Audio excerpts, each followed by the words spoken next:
Rick Hong here for Hollywood First Look. Today, I'm talking with the producers of the Apple TV Plus series, Monarch, Legacy of Monsters. Let's take a first look. This world, it's not ours. Believe me.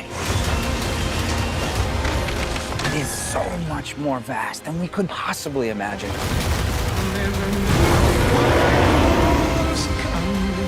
These monsters and Monarch have taken everything from me. No more.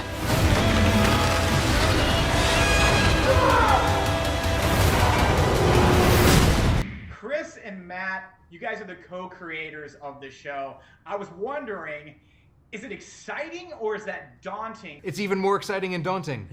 It's exhausting. It's daunt-sighting. It's 20% more of both. Yeah, it's impossible not to feel the kind of sense of responsibility, but also great love and fandom and enthusiasm and excitement. Yeah, it's what he said. I mean, it's both those things. It's incredibly exciting.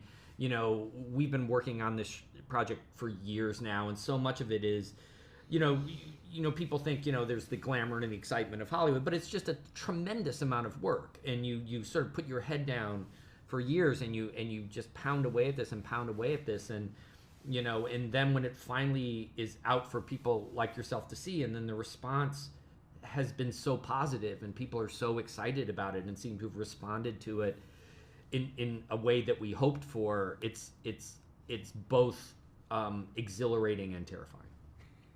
Well, like Godzilla. Shakman, Matt. Yes. So I had the pleasure of, hanging out with you on my birthday, because that was also the premiere for your show, The Consultant. Yes. Yes. That's when we first met and everything. So I was happy to see you on this. So, so these guys, so like Matt Fraction and Chris, they create the show. Now you have to execute, the pilot, a couple more episodes. So how was that experience for you? Because I went back and looked at your credits. You started somewhere like in the Oliver Bean era, and I'm like, I can only imagine like what it was like to be in the Oliver Bean era, and now you're doing like Godzilla and these Titans.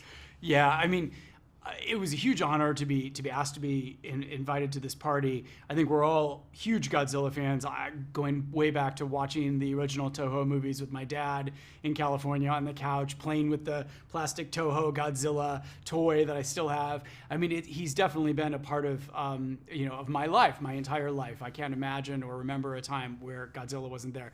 And then when I read this amazing script and saw this multi-generational dramatic story, this mystery, this puzzle box, this deeply emotional story that these gentlemen had created, I was so excited and thrilled to take part in it. And what I loved most about it was that it had all of the scale and scope of all of the Godzilla things that I've loved, but it was telling it from the human perspective. It was telling it from the ground and what it was like to be one of those people on the Golden Gate Bridge whose life is changed irrevocably by the appearance of this monster. And then what happens in the days after that when you suddenly learn that the world has changed forever. Chris and Matt, as creators and you guys are doing this, does Toho, like as the owners of Godzilla, do they have any special like unique things to say, okay, this is what you can't do with Godzilla, or if you want to take some liberties, this is what you can do?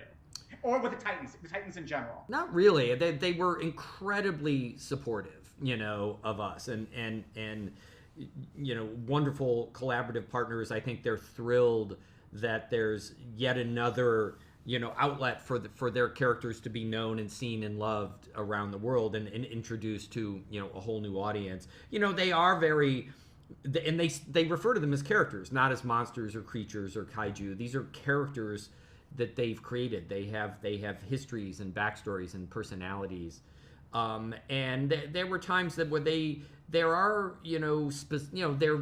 particular that they be presented in the correct way.